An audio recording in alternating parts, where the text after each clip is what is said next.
مناظرے جو ہیں یہ ان کی حالت ایسی ہو گئی ہے کہ وہ جھگڑے ہیں وہ حقیقت میں.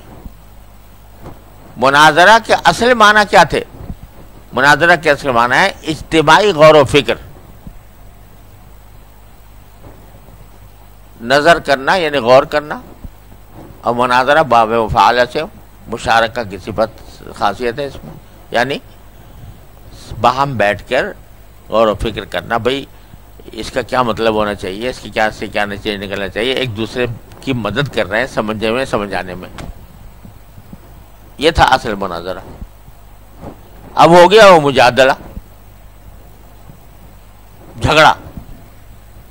تو اسی لیے ہمارے بزرگوں نے کہا کہ مناظرے سے فائدہ کچھ نہیں ہوتا، الا یہ کہ خاص خاص مقامات پر ضرورت پڑ جاتی ہے، جیسے بالکل کھلے اہل باطل ہیں ان کے سامنے ضرورت پڑ جاتی ہے، لیکن وہ بھی جادلہم باللتی ہی احسن،